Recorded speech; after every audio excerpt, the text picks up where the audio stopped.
뵙고 싶었습니다. 제가 라오스에 있을 때 설교를 정말 하고 싶어서 그런 마음이 있었는데 제가 설교를 하고 그 이후에 저희가 2년 동안 어떻게 지냈는지 함께 나누는 시간을 갖도록 하겠습니다. 2년 3개월 만에 또 제 고향과 같은 또 서부제일교회에 와서 또 성도님들을 보니까 그대로인 것 같아서 참 감사하고 또 너무 좋고, 또 우리 담임 목사님 또 여전히 피부가 좋아지신 것 같고 저 젊어지신 것 같아서 더 보기가 좋습니다. 제가 라오스에서 살면서 순간순간 당황한 적이 몇 번 있었습니다. 가령 언어가 잘 소통이 되지 않아서 이렇게 오해가 있었고, 사람이 걸을 수 있는 인도가 별로 없어서 순간순간 오토바이가 이렇게 나와서 또 사고가 날 뻔한 적도 있었고, 그리고 제가 아직 차가 없어서 이제 주변에 있는 선배 선교사님 차를 얻어 타고 가면은 이게 경찰이 잡습니다. 근데 저희가 뭐 잘못한 것도 아닌데 잡는데, 잡은 이유가 이제 맥주값을 달라고 하는 거죠. 그러니까 맥주값을 주기도 하고, 그러면서 집에서 정전이 또 자주 일어납니다. 근데 막상 이제 샤워를 하고 있을 때 정전이 나면은 좀 약간 난감합니다. 그래서 얼른 핸드폰을 찾고 양초에 불을 붙여가지고 불을 피웁니다. 근데 양초를 찾아 불을 피우는데 모든 양초가 다 활활하지 않습니다. 겉으로 볼 때는 양초는 멀쩡합니다. 색도 화려하고 모양도 이쁩니다. 그런데 불이 다 잘 붙지 않을 때가 있습니다. 왜냐하면은 심지가 너무 가늘거나 너무 작거나 흐물흐물하기 때문에 그렇습니다. 불이 붙어도 금방 꺼지고 제대로 양초의 기능을 하지 못합니다. 심지가 견고하지 않기 때문에 불이 제대로 붙지 않았던 것처럼, 오늘 말씀에 보시면은 심지가 견고한 것이 무엇인지 함께 말씀으로 은혜를 나누고자 합니다. 이스라엘은 출애굽한 후에 가나안에 잘 정착해서 지파별로 족장별로 중심 생활을 하고 있었습니다. 반면에 블레셋을 비롯한 여러 이방 나라들은 그 당시에 이미 강력한 왕권을 중심으로 이스라엘을 압박하고 협박하고 있었습니다. 그래서 이스라엘은 주변의 이방 나라들을 보면서 어떤 생각을 가지냐면은 자신들도 강력한 왕권을 세우고 싶어 합니다. 지금까지는 지파와 족장 중심이었고 부족의 연합 체제였는데 이스라엘은 왕정 체제를 원했습니다. 그러니까 지파와 부족 체제에서 왕정 체제로 넘어가는 가도기적인 단계가 있었는데, 그때가 바로 사사 시대 말기였습니다. 사사기 1장 21장 25절을 보면은 이렇게 말씀합니다. 그때 이스라엘에 왕이 없으므로 사람이 각기 자기네 소견에 옳은 대로 행하였더라 라고 말씀합니다.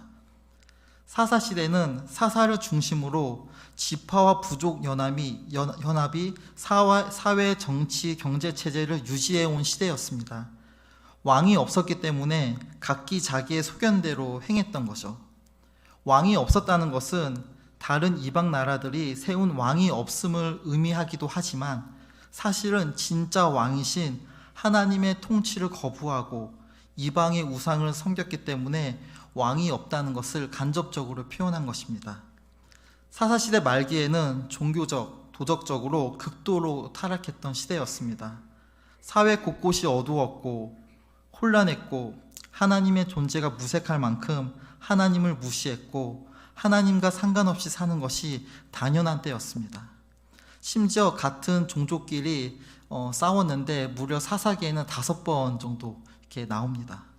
그만큼 이스라엘 사회 곳곳을 보면은 어디서부터 손을 봐야 할지 전혀 손댈 수 없는 최악의 상황으로 치닫고 있었습니다. 지파와 부족의 체계에서 왕정 체계로 넘어가는 시기에 그때 누가 딱 나타나냐면 사무엘이 등장을 합니다. 이스라엘 역사상 가장 어둡고 변화무쌍한 시대에 사무엘은 선지자로 세움을 받게 됩니다. 지파와 부족의 체제에서 왕정으로 이양되는 과정에서 중심에 사무엘이 하나님의 부르심을 받게 되는 거죠. 그러면서 이 사무엘은 시대적인 요구에 급급하게 맞추었던 사람이 아니었습니다.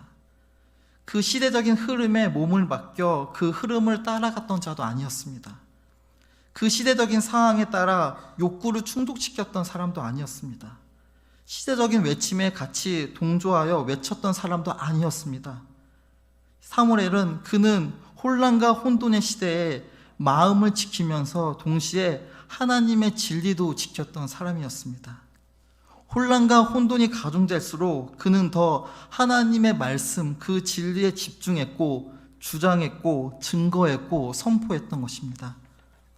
우리 서부제일교회 성도님들, 사무엘은 하나님의 진리를 현실에 맞춰서 정확하게 그게 맞는지 안 맞는지 따지고 되지 않았습니다. 어둡고 빛이 보이지 않는 현실에서 하나님의 진리가 옳은지 그것이 옳지 않은지 가늠하고 헤아리지 않았습니다.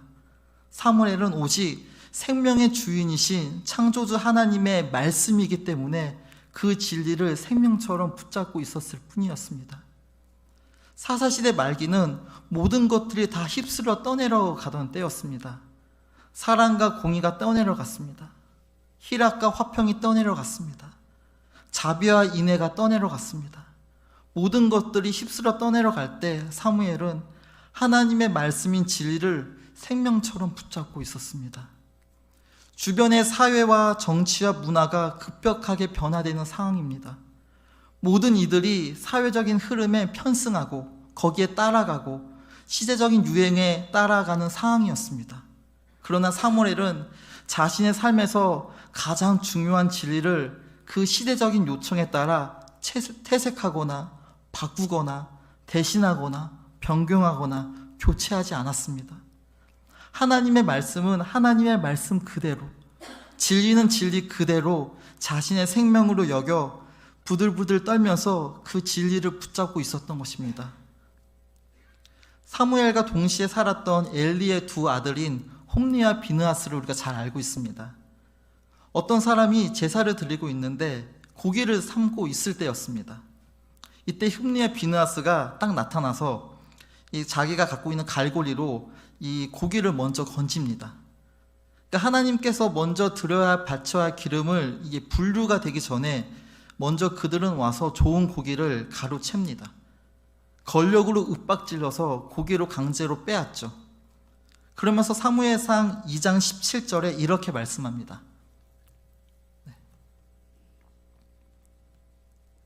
없나요? 네, 함께 읽도록 하겠습니다. 시작. 이 소녀들의 죄가 여호와 앞에 심히 크면 그들의 여호와의 제사를 멸시함이었더라. 아멘. 그들은 종교적인 특권과 힘과 지위를 이용해서 진리를 멸시했고 여호와 앞에 죄를 범했다라고 말씀합니다. 하나님의 말씀을 그 누구보다 지켜야 할 위치에 있었음에도 불구하고 앞장서서 말씀을 훼손하면서 그 말씀을 가볍게 여겼습니다. 그러면서 바로 이어서 사무엘상 2장 18절에 뭐라고 말씀할까요? 같이 읽겠습니다. 시작. 사무엘은 어렸을 때에 세마포 에봇을 입고 여호와 앞에서 섬겼더라. 아멘. 엘리의 아들들은 종교적인 특권을 이용해서 여호와 앞에 죄를 범했다라고 표현하는데 말씀에 보면은 사무엘은 세마포 에봇을 입고 여호와 앞에서 섬겼다라고 표현을 합니다. 그러니까 제사장의 아들조차도 여호와 하나님을 알지 못했던 때였습니다.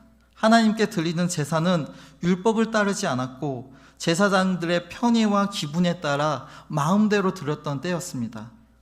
이때 한 어린아이, 그 갓난 꼬마 아이가 딱 등장해서 야무지게 세마포 에봇을 딱 입습니다. 그러면서 여호와 앞에 딱 섰습니다. 자기 멋대로 마음대로 함부로 제사를 무시하고 하나님의 진리를 업신여기고 훼손시키고 있을 그때에 이 작은 아이는 어머니가 손수 만들어준 그 에봇을 입고 하나님 앞에 서서 성전에서 열심히 하나님을 섬겼던 거죠. 우리가 읽었던 이사야 26장 3절에 보면은 이렇게 말씀하죠. 심지가 견고한 자를 평강하도록 지키시리니 이는 그가 주를 신뢰함이다 라고 말씀합니다.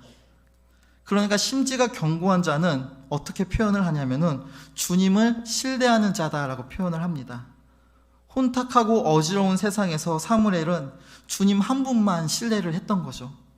진리가 퇴색되어 갈 때 사무엘은 자신의 권리를 먼저 포기하고 주님의 진리를 행했던 겁니다. 그 라오스 성경에서 보면은 이 심지가 견고한 자를 어떻게 표현을 하냐면은 이렇게 표현합니다. 직역을 하면은 평안이 있기를 구합니다. 이 평안은 모든 이에게 주는 온전한 평안입니다. 주님은 신뢰하는 모든 자는 주님의 목적을 진정 확신하는 자입니다. 라고 라오스 성경에는 이렇게 번역을 합니다. 그러니까 주님을 신뢰하는 자는 주님의 목적을 진정 확신하는 자다라고 표현을 하는 거죠. 그러니까 이 땅에 왜 나를 보내주셨는지, 이 땅에 왜 나를 살게 해주셨는지, 이 땅에 왜 서 있게 해주셨는지, 그 주님의 목적을 의심하지 않고 그 목적을 확신하는 자가 바로 심지가 견고한 자다라고 표현을 합니다. 그러면서 사무엘상 3장 1절에서는 이렇게 말씀합니다. 함께 읽겠습니다. 시작. 아이 사무엘이 엘리 앞에서 여호와를 섬길 때에는 여호와의 말씀이 희귀하여 이상이 흔히 보이지 않았더라. 아멘. 여호와의 말씀이 희귀했다라고 표현을 합니다. 그러니까 바꿔 말하면 누구도 더 이상 여호와 하나님의 말씀을 찾지 않았고 하나님의 말씀을 중요하게 여기지 않을 뿐더러 그 말씀 앞에 서 있기를 탐탁치 않게 여겼다는 거죠. 하나님의 말씀은 더 이상 삶을 이끌어갈 수 있는 동기와 목적이 되지 않았다는 겁니다. 우리 성도님들, 사무엘이 활동했던 때는 여호와의 말씀이 희귀하여 말씀이 들리지 않았던 때였어요. 그러니까 정기적으로 제사는 드리고 하나님 앞에 나오는데 여호와의 하나님의 말씀이 더 이상 드려지지가 않았다는 거죠. 율법에 따라 제사도 드렸고 그런데 여호와의 말씀을 어디서도 들을 수가 없었다는 겁니다. 그런데요, 사무엘상 3장 21절에는 이렇게 말씀합니다. 읽겠습니다. 시작. 여호와께서 실로에서 다시 나타나시되 여호와께서 실로에서 여호와의 말씀으로 사무엘에게 자기를 나타내시느니라. 아멘.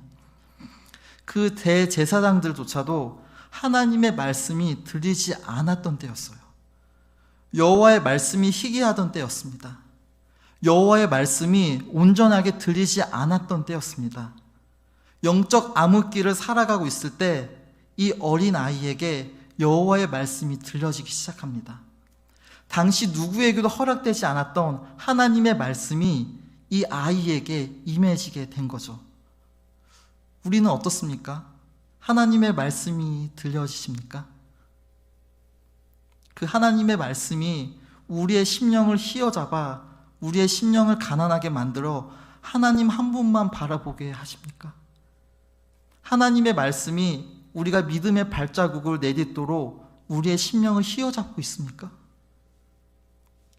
대제사장들과 많은 이스라엘 백성들에게 왜 여호와의 말씀이 들려지지 않았을까요? 왜 어린 아이인 사무엘만 여호와의 말씀이 들려졌을까요? 그들은요, 주님의 목적을 상실했기 때문에 그렇습니다. 즉, 하나님께서 주신 사명을 망각하고 이 땅에 세워주신 주님의 뜻을 잃어버렸기 때문에 그렇습니다. 반대로 사무엘은 그 시대에 자신을 세우신 분명한 하나님의 목적을 알고 있었던 거예요. 시편 29편 2절에 보면은 이렇게 말씀합니다. 여호와께 그의 이름에 합당한 영광을 돌리며 거룩한 옷을 입고 여호와께 예배할지어다. 제 제사장들은 거룩한 옷을 입었지만 주님의 이름에 합당하게 예배를 드리지 않았습니다. 이스라엘 백성들도 마찬가지입니다. 주님의 자녀됨의 옷을 입었지만 엉뚱하게 우상 숭배를 했죠. 어린 아이 사무엘은 어머니가 손수 지어준 세마포 에봇을 입고 성전에서 하나님께 거룩한 예배를 드렸습니다. 하나님께서 저들을 향해 그 목적은 하나님을 예배하는 데 있는 거죠. 합당한 영광을 돌리며 하나님의 하나님 되심을 인정하며 다른 우상에게 마음을 뺏기지 말고 오직 여호와 하나님께 기쁨을 드리는 것입니다. 만왕의 왕이신 하나님 앞에서 거룩함으로 영광과 존귀를 올려드리는 것이죠. 그들이 잃어버린 것은요, 하나님과의 교제가 아니었습니다. 하나님과의 친밀함이 아니었습니다. 들려지는 말씀도 아니었어요. 그들이 진짜 잃어버린 것은 하나님의 목적이었던 거예요. 하나님의 사명이요. 왜 내가 예배를 드려야 하는지, 왜 우리가 다른 이방 나라들과 달리 하나님만 섬겨야 하는지, 왜 거룩한 하나님의 백성으로 살아가야 하는지, 왜 하나님의 말씀이 지금 들려져야 하는지, 그 하나님의 목적을 상실했던 거죠. 우리 서부제일교회 성도님들, 사무엘은 혼란스러운 정치적인 가도기에 마지막 선지자로 백성들의 칭송과 지지를 한 몸에 받았습니다. 많은 백성들이 사무엘을 따라갔고 그의 행동 하나하나가 관심과 흥미를 불러일으켰습니다. 그런데 사무엘은 직접 자기 자신이 왕이 되겠다고 선언하지 않았습니다. 하나님께서 맡겨주신 직분과 직책에서 결코 이탈하지 않았다는 거예요. 사무엘은 분명히 알았습니다. 지금 서 있는 자리와 위치, 지금 세워주신 직분, 지금 허락한 시간, 지금 맡겨주신 사명, 이 모든 것들이 다 주님의 목적과 뜻을 이루는 것임을 확신했던 거죠. 사사시대 말기에 그렇게 사무엘은 주님의 목적을 알고 그 뜻을 이루는 심지가 견고한 자로 서 있었던 겁니다. 반면에 로덴나무 아래에 한 선지자가 쓰러져 있습니다. 그는 하나님께 이렇게 말합니다. 하나님, 이제 그만하고 싶습니다. 지금 저의 생명을 거두어가 주세요. 저는 조상들보다 낫지 않습니다. 그냥 여기서 끝내고 싶습니다. 더 이상 제가 움직일 여력이 없습니다. 저는 이젠 여기까지입니다. 라고 몸과 마음이 지쳐서 하나님께 막말을 쏟아내고 있었습니다. 놀랍게도 이 사람의 별명이 뭔지 아십니까? 하나님의 사람입니다. 엄청난 이적과 기적을 보이며 바알과 아세라 선지자를 홀로 대적했던 하나님의 사람. 많은 이들이 친송하고 하나님의 사람이라고 따르고 따랐던, 존경받았던 그런 자입니다. 무엇보다도 하나님께서 너는 선지자다라고 인정했던 자입니다. 그런 그가 로덴나무 아래에서 자기 자신이 죽기를 간구합니다. 우리는 로뎀나무에서 지친 엘리야를 만나는 것이 아니라 그렇게 찾아온 하나님을 만나야 되는 거죠. 막말을 쏟아낸 그에게 하나님께서 찾아오셔서 화를 내거나 그 어떠한 말로 대꾸하지 않았습니다. 엘리야야, 아직도 너가 가야 할 길이 있어. 이 땅에서 너만이 할 수 있는 사명이 있어. 너는 여기서 주저앉아 있을 사람이 아니야 라고 하나님께서 말씀하십니다. 우리 성도님들, 엘리야는 지금 주님의 목적과 사명이 지금 흐릿해져 가고 있습니다. 지금 심지가 약해져 가고 있습니다. 심지에서 성령의 불이 활활 타서 빛을 발해야 하는데 불이 붙지 못하는 상황에 이르게 되었습니다. 이때 하나님께서 엘리야에게 찾아오셔서 가장 먼저 뭘 회복시켜 주시냐면은 주님의 목적을 회복시켜 주신 거예요. 그러니까 사명을 회복시켜 주신 거죠. 주님의 목적을 회복시켜 주시고 사명으로 다시 엘리야를 세워 주십니다. 그러면서 하나님께서는 이렇게 말씀합니다.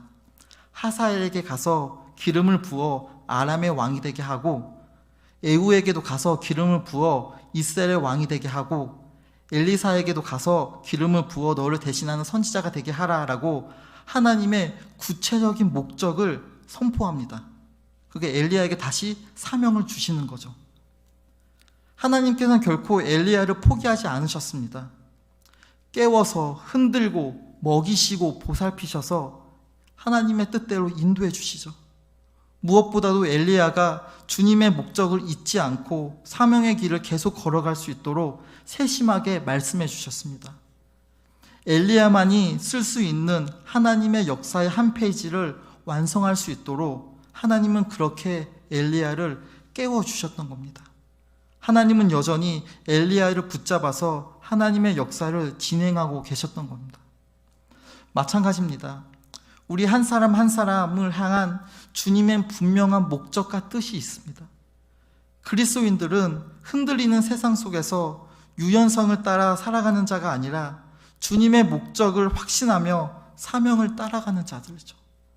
변화무쌍한 세상 속에서 신앙의 중립을 지키는 자가 아니라 주님의 목적을 자신의 생명처럼 지키는 자들이에요. 한번 잘 보세요. 코로나는요, 우리의 마스크로 우리의 입을 막아버렸어요. 덩달아 우리의 기도의 입도 막아버렸죠. 비대면이 마치 하나님과의 비대면이 되어버렸어요. 코로나로 인해 경제가 멈추었다고, 우리의 일상이 멈추었다고 위기를 느끼지만 진짜 위기는 우리의 기도가 멈추었고, 우리의 예배가 멈추었고, 하나님께 나아가는 우리의 심령이 멈춰버렸던 거예요. 그러니 이 세상에서 주님의 뜻대로 살아갈 사명, 그 주님의 목적도 상실되어 버린 겁니다. 우리의 기도가 회복돼야 되는 거 당연하죠.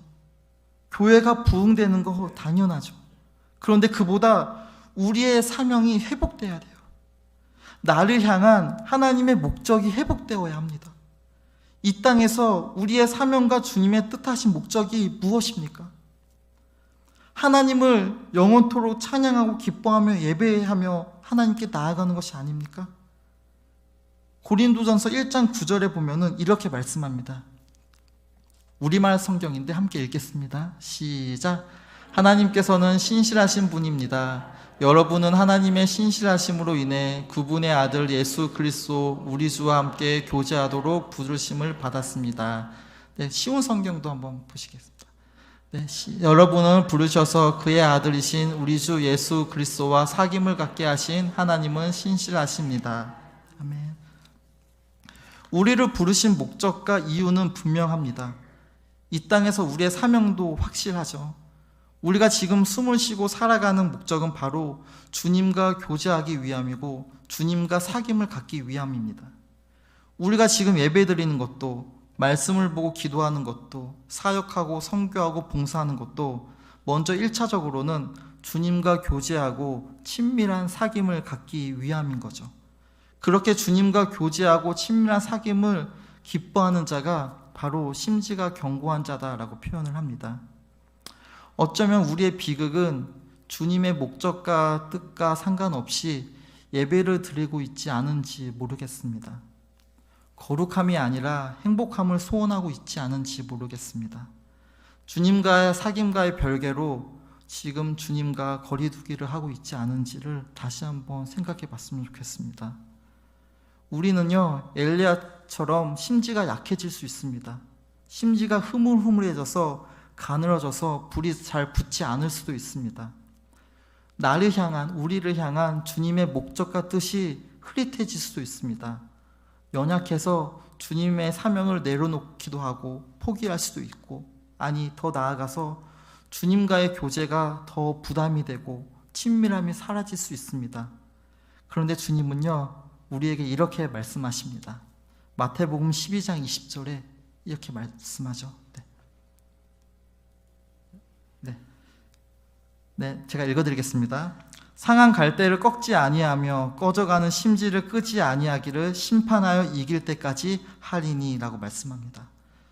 주님은 상한 갈대를 꺾지 아니하시고 꺼져가는 심지를 끄지 아니하신다라고 말씀합니다. 우리가 연약해서 엄청난 죄를 범하여 주님의 영광에 금이 갈 때도 있습니다. 도저히 너무 연약해서 주님의 사명을 이룰 수 없는 그런 상황까지 갈 수도 있습니다. 참담하고 비참하고 끔찍한 우리의 허물로 인해서 주님의 빛이 가려질 때도 있습니다. 주님과의 친밀한 자리에서 저기 멀리 이탈할 때도 있습니다. 그때 주님은 꺼져가는 심지를 그대로 끄지 아니하시죠. 꺼져가는 심지를 살리시죠. 희미하게 꺼져가는 불빛을 다시 살려내십니다. 하나님의 사람을 절대로 포기하지 않으시고 다시 주님의 역사의 한가운데 세워주십니다. 다시 주님의 목적과 뜻을 회복시켜 주십니다. 주님의 사명을 다시 되찾아 주십니다. 하나님이 하나님 되심을 드러나게 해주시죠. 언제까지요? 우리가 심판하여 이길 때까지, 우리가 승리할 때까지 주님은 절대로 꺼져가는 심지를 끄지 아니하신다고 말씀합니다. 도리어 꺼지지 않도록 세심하게 보살펴 주십니다. 제가 라오스 거리를 걷다 보면은 여기저기 돌아다니는 개들이 참 많이 있습니다. 그래서 개들이 막 짖기도 하고 막 이렇게 가까이 다가오기도 하는데, 근데 그런 개들을 보면은 되게 좀 힘이 없어 보이고 좀 말라 있습니다.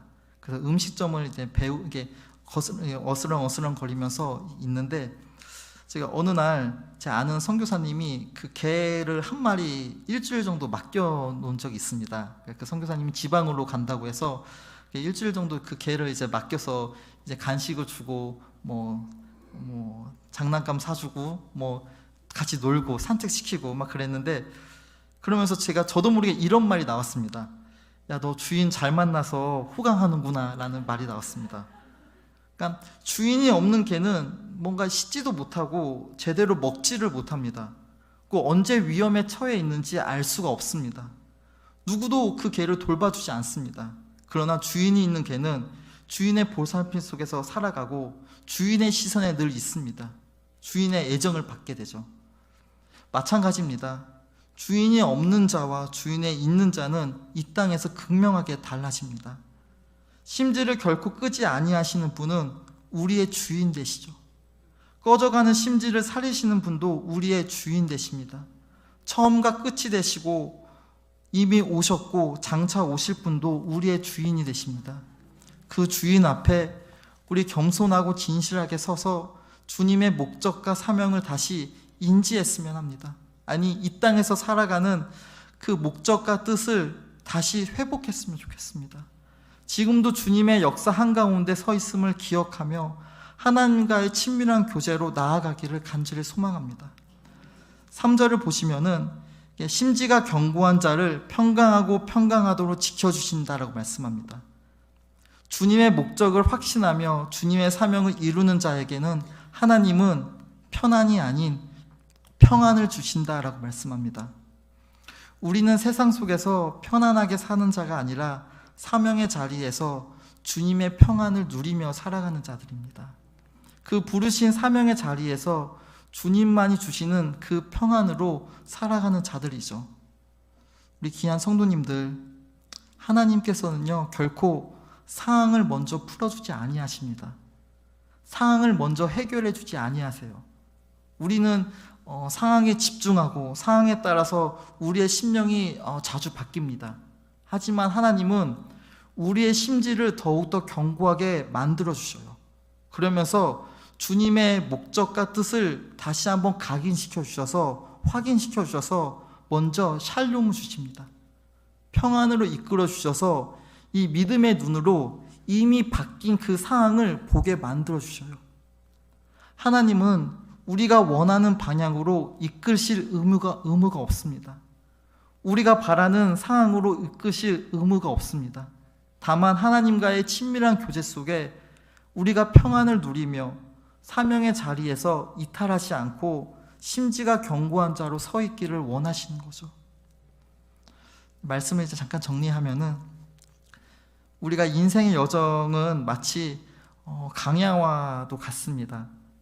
강야에 큰 모래바람이 불면은 그 하룻밤 사이에 언덕이 생기기도 하고 언덕이 없어지기도 한다고 합니다. 그리고 걸어가야 할 길이 사라지기도 하고 막혔던 길이 다시 생기기도 합니다.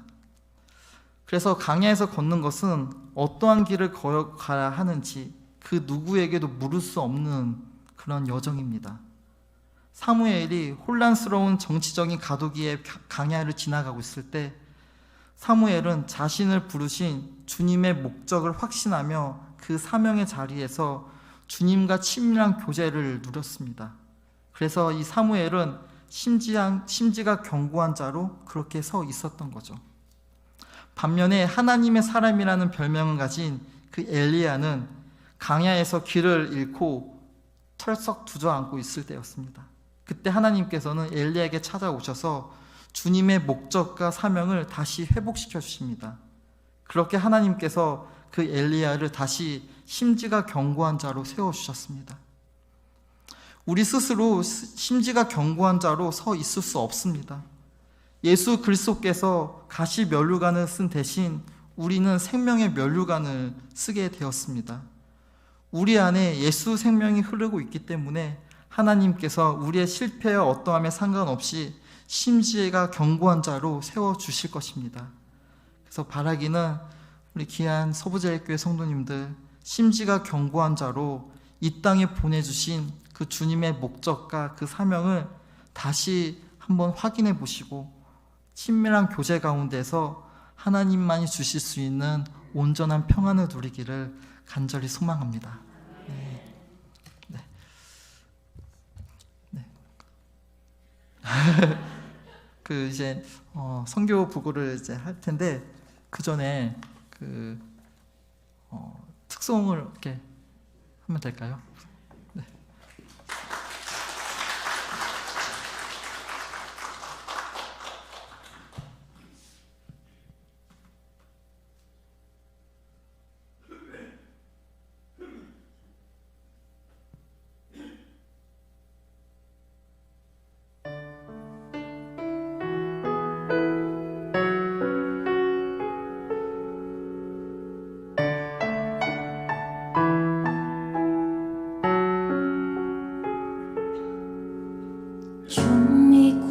สันในพระองค์เธอ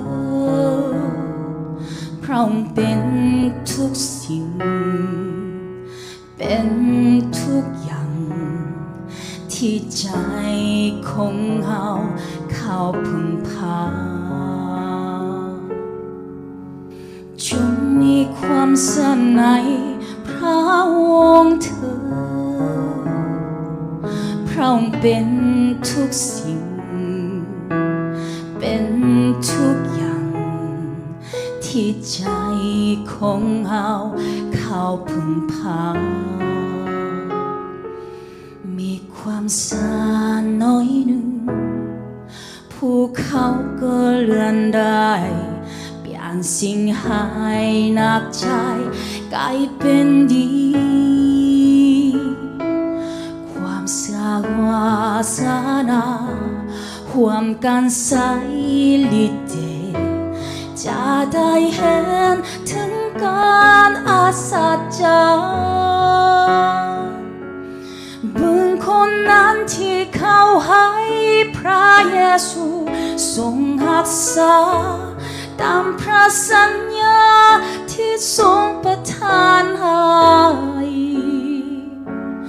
บ่มีเหลือสิ่งใดแล้วที่จะยากเกินไปมาหวามใจเสื่อในพระเยซู